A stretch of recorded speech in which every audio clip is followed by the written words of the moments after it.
حمید نے بیان کیا کہ میں نے انس بن مالک رضی اللہ عنہ سے سنا، آپ نے بیان کیا کہ نبی کریم صلی اللہ علیہ وسلم کی اونٹنی کا نام عصبہ تھا۔ صحیح بخاری حدیث نمبر 2871۔ زہیر بن معاویہ نے بیان کیا، ان سے حمید نے اور ان سے انس بن مالک رضی اللہ عنہ نے، کہ نبی کریم صلی اللہ علیہ وسلم کی ایک اونٹنی تھی جس کا نام عصبہ تھا، کوئی اونٹنی اس سے آگے نہیں بڑھتی تھی، یا حمید نے یوں کہا وہ پیچھے رہ جانے کے قریب نہ ہوتی۔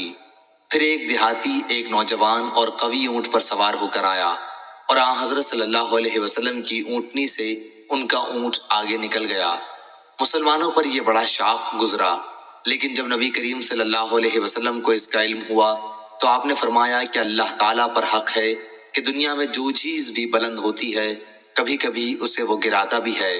موسیٰ نے حماد سے اس کی روایت طول کے ساتھ کی ہے، حماد نے ثابت سے، انہوں نے انس رضی اللہ عنہ سے، انہوں نے نبی کریم صلی اللہ علیہ وسلم سے۔ صحیح بخاری حدیث نمبر 2872۔ ابو اسحاق نے بیان کیا، کہا کہ میں نے عمر بن حارث رضی اللہ عنہ سے سنا، انہوں نے بیان کیا کہ نبی کریم صلی اللہ علیہ وسلم نے وفات کے بعد سوائے اپنے سفید خچر کے اور اپنے ہتھیار اور اس زمین کے جو آپ صلی اللہ علیہ وسلم نے خیرات کر دی تھی اور کوئی چیز نہیں چھوڑی تھی۔ صحیح بخاری حدیث نمبر 2873۔ ابو اسحاق نے بیان کیا برا بن عازب رضی اللہ عنہ سے کہ ان سے ایک شخص نے پوچھا، اے ابو عمارہ، کیا آپ لوگوں نے مسلمانوں کے لشکر نے حنین کی لڑائی میں پیٹھ پھیر لی تھی؟ انہوں نے فرمایا کہ نہیں، خدا گواہ ہے نبی کریم صلی اللہ علیہ وسلم نے پیٹھ نہیں پھیری تھی، البتہ جلد باز لوگ میدان سے بھاگ پڑے تھے اور وہ لوٹ میں لگ گئے تھے۔ قبیلہ حوازن نے ان پر تیر برسانے شروع کر دیے، لیکن نبی کریم صلی اللہ علیہ وسلم اپنے سفید خچر پر سوار تھے اور ابو سفیان بن حارث اس کی لگام تھامے ہوئے تھے۔ حضرت صلی اللہ علیہ وسلم فرما رہے تھے کہ میں نبی ہوں جس میں جھوٹ کا کوئی دخل نہیں، میں عبد المطلب کی اولاد ہوں۔ صحیح بخاری حدیث نمبر 2874۔ سفیان سوری نے خبر دی، انہیں معاویہ ابن اسحاق نے، انہیں عائشہ بنت طلحہ نے اور ان سے ام المومنین عائشہ رضی اللہ عنہا نے بیان کیا کہ میں نے نبی کریم صلی اللہ علیہ وسلم سے جہاد کی اجازت چاہی تو آپ نے فرمایا کہ تمہارا جہاد حج ہے۔ صحیح بخاری حدیث نمبر 2875۔ سفیان سوری نے بیان کیا اور ان سے معاویہ نے یہی حدیث اور ابو سفیان نے حبیب بن ابی عمرہ سے یہی روایت کی جو عائشہ بنت طلحہ سے ام المومنین عائشہ رضی اللہ عنہا کے واسطے سے ہے۔ اس میں ہے کہ نبی کریم صلی اللہ علیہ وسلم سے آپ صلی اللہ علیہ وسلم کی ازواج مطہرات نے جہاد کی اجازت مانگی تو آپ نے فرمایا کہ حج بہت ہی عمدہ جہاد ہے۔ صحیح بخاری حدیث نمبر 2876۔ یونس بن یزید ایلی نے بیان کیا، کہا میں نے ابن شہاب ظاہری سے سنا، کہا کہ میں نے عروہ بن زبیر، سعید بن مسیب، علقمہ بن وقاص اور عبید اللہ بن عبداللہ سے عائشہ رضی اللہ عنہا کی حدیث سنی۔ ان چاروں نے حضرت عائشہ رضی اللہ عنہا کی حدیث مجھ سے تھوڑی تھوڑی بیان کی۔ عائشہ رضی اللہ عنہا نے بیان کیا کہ جب نبی کریم صلی اللہ علیہ وسلم باہر تشریف لے جانا چاہتے جہاد کے لیے تو اپنی ازواج میں قرعہ ڈالتے اور جس کا نام نکل آتا انہیں آپ صلی اللہ علیہ وسلم اپنے ساتھ لے جاتے تھے۔ ایک غزوہ کے موقع پر آپ نے ہمارے درمیان قرآن اندازی کی تو اس مرتبہ میرا نام آیا اور میں حضور صلی اللہ علیہ وسلم کے ساتھ گئی۔ یہ پردے کا حکم نازل ہونے کے بعد کا واقعہ ہے۔ صحیح بخاری حدیث نمبر 2879۔ انس بن مالک رضی اللہ عنہ نے بیان کیا کہ احد کی لڑائی کے موقع پر مسلمان نبی کریم صلی اللہ علیہ وسلم کے پاس سے جدا ہو گئے تھے۔ انہوں نے بیان کیا کہ میں نے عائشہ بنت ابی بکر اور ام سلیم رضی اللہ عنہا، انس رضی اللہ عنہ کی والدہ کو دیکھا کہ یہ اپنے ازار سمیٹے ہوئے تھیں اور تیز چلنے کی وجہ سے پانی کی مشکیزیں چھلکاتی ہوئی لیے جا رہی تھیں، اور ابو معمر کے علاوہ جعفر بن مہران نے بیان کیا کہ مشکیزیں کو اپنی پشت پر ادھر سے ادھر جلدی جلدی لیے پھرتی تھیں اور قوم کو اس میں سے پانی پلاتی تھیں، پھر واپس آتی تھیں اور مشکیزوں کو بھر کر لے جاتی تھیں اور قوم کو پانی پلاتی تھیں۔ میں ان کے پاؤں کی پازیبیں دیکھ رہا تھا۔ صحیح بخاری حدیث نمبر 2880۔ یونس نے خبر دی، انہیں ابن شہاب نے، ان سے ثعلبہ بن ابی مالک نے کہا کہ عمر بن خطاب رضی اللہ عنہ نے مدینہ کی خواتین میں کچھ چادریں تقسیم کیں، ایک نئی چادر بچ گئی تو بعض حضرات نے جو آپ کے پاس ہی تھے کہا یا امیر المومنین، یہ چادر رسول اللہ صلی اللہ علیہ وسلم کے نواسی کو دے دیجئے جو آپ کے گھر میں ہے۔ ان کی مراد آپ کی بیوی ام کلثوم بنت علی رضی اللہ عنہ سے تھی، لیکن عمر رضی اللہ عنہ نے جواب دیا کہ ام سلیط رضی اللہ عنہا اس کی زیادہ مستحق ہے۔ یہ ام سلیط رضی اللہ عنہا ان انصاری خواتین میں سے تھی جنہوں نے رسول اللہ صلی اللہ علیہ وسلم سے بیعت کی تھی۔ عمر رضی اللہ عنہ نے فرمایا کہ آپ احد کی لڑائی کے موقع پر ہمارے لیے مشکیزیں پانی کے اٹھا کر لاتی تھیں۔ ابو عبداللہ امام بخاری رحمہ اللہ نے کہا، حدیث میں لفظ تزفرو کا معنی یہ ہے کہ سیتی تھیں۔ صحیح بخاری حدیث نمبر 2881۔ ربیع بنت معوذ رضی اللہ عنہا نے بیان کیا کہ ہم نبی کریم صلی اللہ علیہ وسلم کے ساتھ غزوے میں شریک ہوتی تھیں۔ مسلمان فوجیوں کو پانی پلاتی تھی، زخمیوں کو مرہم پٹی کرتی تھی، اور جو لوگ شہید ہو جاتے انہیں مدینہ اٹھا کر لاتی تھیں۔ صحیح بخاری حدیث نمبر 2882۔ بشر بن مفضل نے بیان کیا، ان سے خالد بن ذکوان نے اور ان سے ربیع بنت معوذ رضی اللہ عنہ نے بیان کیا کہ ہم نبی کریم صلی اللہ علیہ وسلم کے ساتھ جہاد میں شریک ہوتی تھی۔ مجاہد مسلمانوں کو پانی پلاتی، ان کی خدمت کرتی اور زخمیوں اور شہیدوں کو اٹھا کر مدینہ لے جاتی تھیں۔ صحیح بخاری حدیث نمبر 2883۔ ابو موسیٰ اشعری رضی اللہ عنہ نے بیان کیا کہ ابو عامر رضی اللہ عنہ کے گھٹنے میں تیر لگا تو میں ان کے پاس پہنچا۔ انہوں نے فرمایا کہ اس تیر کو کھینچ کر نکال لو۔ میں نے کھینچ لیا تو اس سے خون بہنے لگا۔ پھر نبی کریم صلی اللہ علیہ وسلم کی خدمت میں حاضر ہوا اور آپ صلی اللہ علیہ وسلم کو اس حادثے کی اطلاع دی تو آپ صلی اللہ علیہ وسلم نے ان کے لیے دعا فرمائی کہ اے اللہ عبید ابو عامر کی مغفرت فرمائیو۔ صحیح بخاری حدیث نمبر 2884۔ عبداللہ بن عامر بن ربیعہ نے خبر دی، کہا کہ میں نے عائشہ رضی اللہ عنہا سے سنا، آپ بیان کرتی تھیں کہ نبی کریم صلی اللہ علیہ وسلم نے ایک رات بیداری میں گزاری۔ مدینہ پہنچنے کے بعد آپ نے فرمایا، کاش میرے اصحاب میں سے کوئی نیک مرد ایسا ہوتا جو رات بھر ہمارا پہرا دیتا۔ ابھی یہی باتیں ہو رہی تھی کہ ہم نے ہتھیار کی جھنکار سنی۔ حضرت صلی اللہ علیہ وسلم نے دریافت فرمایا، یہ کون صاحب ہیں؟ آنے والے نے کہا، میں ہوں سعد بن ابی وقاص، آپ کا پہرا دینے کے لیے حاضر ہوا ہوں۔ پھر نبی کریم صلی اللہ علیہ وسلم خوش ہوئے، ان کے لیے دعا فرمائی اور آپ سو گئے۔ صحیح بخاری حدیث نمبر 2885۔ ابو بکر نے خبر دی، انہیں ابو حسین نے، انہیں ابو صالح اور انہیں ابو ہریرہ رضی اللہ عنہ نے، کہ نبی کریم صلی اللہ علیہ وسلم نے فرمایا، اشرفی کا بندہ، روپے کا بندہ، چادر کا بندہ، کمبل کا بندہ ہلاک ہوا کہ اگر اسے کچھ دے دیا جائے تب تو خوش ہو جاتا ہے اور اگر نہیں دیا جائے تو ناراض ہو جاتا ہے۔ اس حدیث کو اسرائیل اور محمد بن جہادہ نے ابو حسین سے مرفوع نہیں کیا۔ صحیح بخاری حدیث نمبر 2886۔ عبد الرحمن بن عبداللہ بن دینار نے خبر دی، انہوں نے اپنے باپ سے، انہوں نے ابو صالح سے، انہوں نے ابو ہریرہ رضی اللہ عنہ سے، انہوں نے حضرت صلی اللہ علیہ وسلم سے، آپ نے فرمایا، اشرفی کا بندہ اور روپے کا بندہ اور کمبل کا بندہ تباہ ہوا، اگر اس کو کچھ دیا جائے تب تو خوش، جو نہ دیا جائے تو غصے ہو جائے، ایسا شخص تباہ سرنگوں ہوا، اس کو کانٹا لگے تو خدا کرے پھر نہ نکلے۔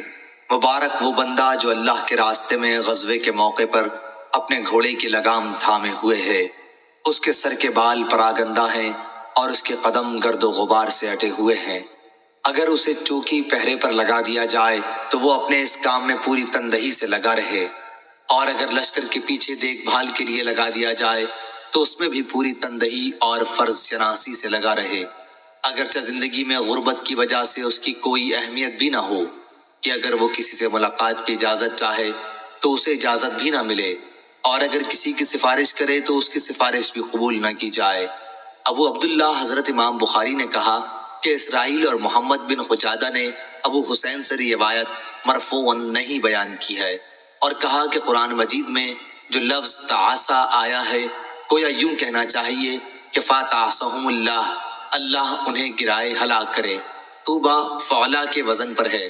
ہر اچھی اور طیب چیز کے لیے واو اصل میں یا تھا، طیبی پھر یا کو واو سے بدل دیا گیا اور یہ طیب سے نکلا ہے۔ صحیح بخاری حدیث نمبر 2887۔ انس بن مالک رضی اللہ عنہ نے بیان کیا کہ میں جریر بن عبداللہ بجلی رضی اللہ عنہ کے ساتھ تھا تو وہ میری خدمت کرتے تھے، حالانکہ عمر میں وہ مجھ سے بڑے تھے۔ جریر رضی اللہ عنہ نے بیان کیا کہ میں نے ہر وقت انصار کو ایسا کام کرتے دیکھا، رسول اللہ صلی اللہ علیہ وسلم کی خدمت، کہ جب ان میں سے کوئی مجھے ملتا ہے تو میں اس کی تعظیم و اکرام کرتا ہوں۔ صحیح بخاری حدیث نمبر 2888۔ محمد بن جعفر نے بیان کیا، ان سے مطلب بن حنطب کے مولا عمرو بن ابی عمرو نے، اور انہوں نے انس بن مالک رضی اللہ عنہ سے سنا، آپ بیان کرتے تھے کہ میں رسول اللہ صلی اللہ علیہ وسلم کے ساتھ خیبر غزوے کے موقع پر گیا، میں آپ کی خدمت کیا کرتا تھا، پھر جب آپ واپس ہوئے اور احد پہاڑ دکھائی دیا تو آپ نے فرمایا کہ یہ وہ پہاڑ ہے جس سے ہم محبت کرتے ہیں اور وہ ہم سے محبت کرتا ہے۔ اس کے بعد آپ نے اپنے ہاتھ سے مدینہ کی طرف اشارہ کر کے فرمایا، اے اللہ، میں اس کے دونوں پتھریلے میدانوں کے درمیان کے خطے کو حرمت والا قرار دیتا ہوں، جس طرح ابراہیم علیہ السلام نے مکے کو حرمت والا شہر قرار دیا تھا۔ اے اللہ، ہمارے سا اور ہمارے مد میں برکت عطا فرما۔ صحیح بخاری حدیث نمبر 2889۔ انس رضی اللہ عنہ نے بیان کیا کہ ہم نبی کریم صلی اللہ علیہ وسلم کے ساتھ ایک سفر میں تھے، کچھ صحابہ کرام رضی اللہ عنہم روزے سے تھے اور کچھ نے روزہ نہیں رکھا تھا، موسم گرمی کا تھا، ہم میں زیادہ بہتر سایہ جو کوئی کرتا اپنا کمبل تان لیتا۔ خیر جو لوگ روزے سے تھے وہ کوئی کام نہ کر سکے تھے، اور جن حضرات نے روزہ نہیں رکھا تھا تو انہوں نے ہی اونٹوں کو اٹھایا، پانی پلایا اور روزے داروں کی خوب خدمت بھی کی اور دوسرے تمام کام کیے۔ نبی کریم صلی اللہ علیہ وسلم نے فرمایا، آج اجر و ثواب کو روزہ نہ رکھنے والے لوٹ کر لے گئے۔ صحیح بخاری حدیث نمبر 2890۔ عبد الرزاق نے بیان کیا، ان سے معمر نے، ان سے حمام نے، ان سے ابو ہریرہ رضی اللہ عنہ نے، کہ نبی کریم صلی اللہ علیہ وسلم نے فرمایا، روزانہ انسان کے ہر ایک جوڑ پر صدقہ لازم ہے، اور اگر کوئی شخص کسی کی سواری میں مدد کرے کہ اس کو سہارا دے کر اس کی سواری پر سوار کرا دے یا اس کا سامان اس پر اٹھا کر رکھ دے تو یہ بھی صدقہ ہے۔ اچھا اور پاک لفظ بھی زبان سے نکالنا صدقہ ہے۔ ہر قدم جو نماز کے لیے اٹھتا ہے وہ بھی صدقہ ہے، اور کسی مسافر کو راستہ بتا دینا بھی صدقہ ہے۔ صحیح بخاری حدیث نمبر 2891۔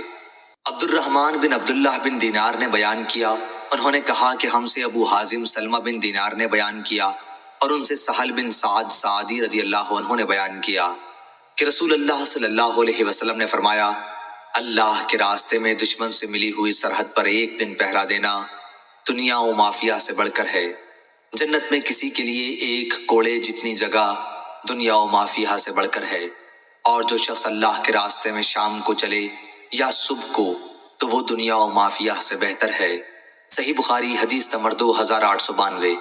یعقوب بن عبد الرحمن نے بیان کیا، ان سے عمرو بن عمرو نے، اور ان سے انس بن مالک رضی اللہ عنہ نے، کہ نبی کریم صلی اللہ علیہ وسلم نے ابو طلحہ رضی اللہ عنہ سے فرمایا کہ اپنے بچوں میں سے کوئی بچہ میرے ساتھ کر دو جو خیبر کے غزوے میں میرے کام کر دیا کرے جبکہ میں خیبر کا سفر کروں۔ ابو طلحہ اپنی سواری پر اپنے پیچھے بٹھا کر مجھے انس رضی اللہ عنہ کو لے گئے۔ میں اس وقت ابھی لڑکا تھا، بالغ ہونے کے قریب۔ جب بھی آن حضرت صلی اللہ علیہ وسلم کہیں قیام فرماتے تو میں آپ صلی اللہ علیہ وسلم کی خدمت کرتا۔ اکثر میں سنتا کہ آپ یہ دعا کرتے، اے اللہ، میں تیری پناہ مانگتا ہوں غم اور عاجزی، سستی، بخل، بزدلی، قرضداری کے بوجھ اور ظالم کے اپنے اوپر غلبے سے۔ آخر ہم خیبر پہنچے، اور جب اللہ تعالیٰ نے خیبر کے قلعے پر آپ کو فتح دی تو آپ کے سامنے صفیہ بنت حی بن اخطب رضی اللہ عنہا کے جمال ظاہری و باطنی کا ذکر کیا گیا۔ ان کا شوہر یہودی لڑائی میں کام آ گیا تھا اور وہ ابھی دلہن ہی تھیں، اور چونکہ قبیلے کے سردار کی لڑکی تھی اس لیے رسول کریم صلی اللہ علیہ وسلم نے ان کا اکرام کرنے کے لیے انہیں اپنے لیے پسند فرما لیا۔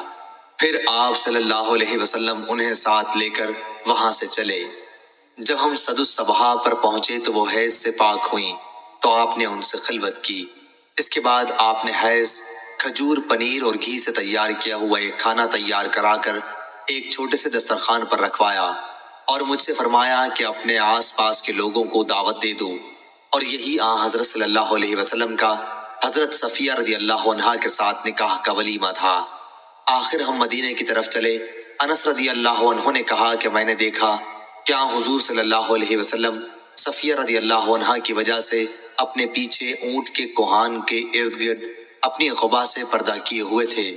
سواری پر جب حضرت صفیہ رضی اللہ عنہا سوار ہوتی تو آپ صلی اللہ علیہ وسلم اپنے اونٹ کے پاس بیٹھ جاتے اور اپنا گھٹنا کھڑا رکھتے، اور حضرت صفیہ رضی اللہ عنہا اپنا پاؤں حضور اکرم صلی اللہ علیہ وسلم کے گھٹنے پر رکھ کر سوار ہو جاتی۔ اس طرح ہم چلتے رہے اور جب مدینہ منورہ کے قریب پہنچے تو آپ نے احد پہاڑ کو دیکھا اور فرمایا یہ پہاڑ ہم سے محبت رکھتا ہے اور ہم اس سے محبت رکھتے ہیں۔ اس کے بعد آپ نے مدینہ کی طرف نگاہ اٹھائی اور فرمایا اے اللہ، میں اس کے دونوں پتھریلے میدانوں کے درمیان کے خطے کو حرمت والا قرار دیتا ہوں، جس طرح حضرت ابراہیم علیہ السلام نے مکہ معظمہ کو حرمت والا قرار دیا تھا۔ اے اللہ، مدینہ کے لوگوں کو ان کی مد اور سا میں برکت دیجیو۔ صحیح بخاری حدیث نمبر 2893۔ مصعب بن سعد نے بیان کیا کہ سعد بن ابی وقاص رضی اللہ عنہ کا خیال تھا کہ انہیں دوسرے بہت سے صحابہ پر اپنی مالداری اور بہادری کی وجہ سے فضیلت حاصل ہے، تو نبی کریم صلی اللہ علیہ وسلم نے فرمایا کہ تم لوگ اپنے کمزور معذور لوگوں کی دعاؤں کے نتیجے میں اللہ کی طرف سے مدد پہنچائے جاتے ہو اور انہی کی دعاؤں سے رزق دیے جاتے ہو۔ صحیح بخاری حدیث نمبر 2896۔ سفیان بن عینہ نے بیان کیا ان سے عمرو بن دینار نے، انہوں نے جابر رضی اللہ عنہ سے سنا، آپ ابو سعید خدری رضی اللہ عنہ سے بیان کرتے تھے کہ نبی کریم صلی اللہ علیہ وسلم نے فرمایا ایک ایسا زمانہ آئے گا کہ مسلمانوں کی فوج جہاں پر ہوں گی، جن میں پوچھا جائے گا کہ کیا فوج میں کوئی ایسے بزرگ بھی ہیں جنہوں نے نبی کریم صلی اللہ علیہ وسلم کی صحبت اٹھائی ہو؟ کہا جائے گا کہ ہاں، تو ان سے فتح کی دعا کرائی جائے گی۔ پھر ایک ایسا زمانہ آئے گا، اس وقت اس کی تلاش ہوگی کہ کوئی ایسے بزرگ مل جائیں جنہوں نے نبی کریم صلی اللہ علیہ وسلم کے صحابہ کی صحبت اٹھائی ہو، یعنی تابعی۔ ایسے بھی بزرگ مل جائیں گے اور ان سے فتح کی دعا کرائی جائے گی۔ اس کے بعد ایک ایسا زمانہ آئے گا کہ پوچھا جائے گا کہ کیا تم میں کوئی ایسا بزرگ ہے جنہوں نے نبی کریم صلی اللہ علیہ وسلم کے صحابہ کے شاگردوں کی صحبت اٹھائی ہو؟ کہا جائے گا کہ ہاں، اور ان سے فتح کی دعا کرائی جائے گی۔ صحیح بخاری حدیث نمبر 2897۔ یعقوب بن عبد الرحمن نے بیان کیا ان سے ابو حازم نے، اور ان سے سہل بن سعد سعدی رضی اللہ عنہ نے بیان کیا کہ رسول اللہ صلی اللہ علیہ وسلم کی اپنے اصحاب کے ہمراہ احد یا خیبر کی لڑائی میں مشرکین سے مٹبھیڑ ہوئی اور جنگ چھڑ گئی۔ پھر جب آپ صلی اللہ علیہ وسلم اس دن لڑائی سے فارغ ہو کر اپنے پڑاؤ کی طرف واپس ہوئے اور مشرکین اپنے پڑاؤ کی طرف، تو آپ صلی اللہ علیہ وسلم کی فوج کے ساتھ ایک شخص تھا۔ لڑائی لڑنے میں ان کا یہ حال تھا کہ مشرکین کا کوئی آدمی بھی اگر کسی طرف نظر پڑ جاتا تو اس کا پیچھا کر کے وہ شخص اپنی تلوار سے اسے قتل کر دیتا۔ سہل رضی اللہ عنہ نے اس کے متعلق کہا کہ آج جتنی سرگرمی کے ساتھ فلاں شخص لڑا ہے، ہم میں سے کوئی بھی اس طرح نہ لڑ سکا۔ آپ صلی اللہ علیہ وسلم نے اس پر فرمایا کہ لیکن وہ شخص دوزخی ہے۔ مسلمانوں میں سے ایک شخص نے اپنے دل میں کہا اچھا، میں اس کا پیچھا کروں گا، دیکھوں حضور صلی اللہ علیہ وسلم نے اسے کیوں دوزخی فرمایا ہے۔ بیان کیا کہ وہ اس کے ساتھ ساتھ دوسرے دن لڑائی میں موجود رہا۔ جب کبھی وہ کھڑا ہو جاتا تو یہ بھی کھڑا ہو جاتا، اور جب وہ تیز چلتا تو یہ بھی اس کے ساتھ تیز چلتا۔ بیان کیا کہ آخر وہ شخص زخمی ہو گیا۔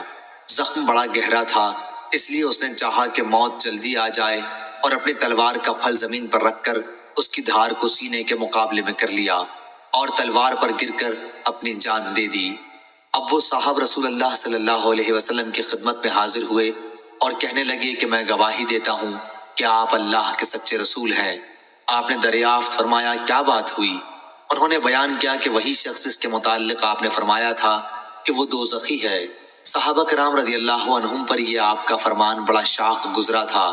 میں نے ان سے کہا کہ تم سب لوگوں کی طرف سے میں اس کے متعلق تحقیق کرتا ہوں، چنانچہ میں اس کے پیچھے ہو لیا۔ اس کے بعد وہ شخص سخت زخمی ہوا اور چاہا کہ جلدی موت آ جائے، اس لیے اس نے اپنی تلوار کا پھل زمین پر رکھ کر اس کی دھار کو اپنے سینے کے مقابل کر لیا اور اس پر گر کر خود جان دے دی۔ اس وقت آپ نے فرمایا کہ ایک آدمی زندگی بھر بظاہر اہل جنت کے سے کام کرتا ہے، حالانکہ وہ اہل دوزخ میں سے ہوتا ہے، اور ایک آدمی بظاہر اہل دوزخ کے کام کرتا ہے، حالانکہ وہ اہل جنت میں سے ہوتا ہے۔ صحیح بخاری حدیث نمبر 2898۔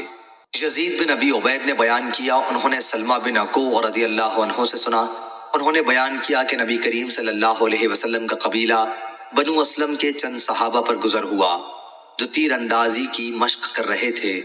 آپ صلی اللہ علیہ وسلم نے فرمایا، اسماعیل علیہ السلام کے بیٹو، تیر اندازی کرو کہ تمہارے بزرگ دادا اسماعیل علیہ السلام بھی تیر انداز تھے۔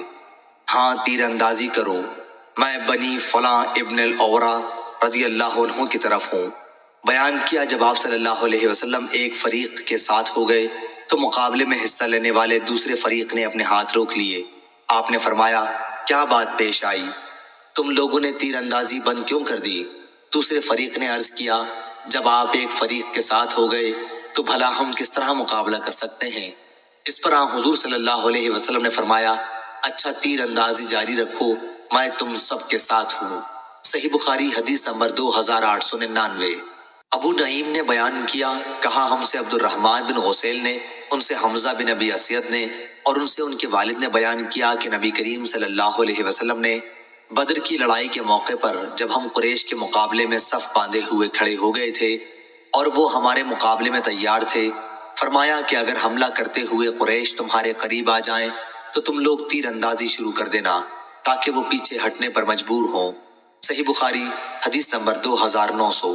اس شام نے خبر دی، انہیں معمر نے، انہیں زہری نے، انہیں ابن المسیب نے، اور ان سے ابو ہریرہ رضی اللہ عنہ نے بیان کیا کہ حبشہ کے کچھ لوگ نبی کریم صلی اللہ علیہ وسلم کے سامنے حراب، چھوٹے نیزے کا کھیل دکھلا رہے تھے کہ عمر رضی اللہ عنہ آ گئے اور کنکریاں اٹھا کر انہیں ان سے مارا، لیکن آپ صلی اللہ علیہ وسلم نے فرمایا، عمر انہیں کھیل دکھانے دو۔ علی بن مدینی نے یہ بیان زیادہ کیا کہ ہم سے عبد الرزاق نے بیان کیا، انہیں معمر نے خبر دی کہ مسجد میں یہ صحابہ رضی اللہ عنہم اپنے کھیل کا مظاہرہ کر رہے تھے۔ صحیح بخاری حدیث نمبر 2901۔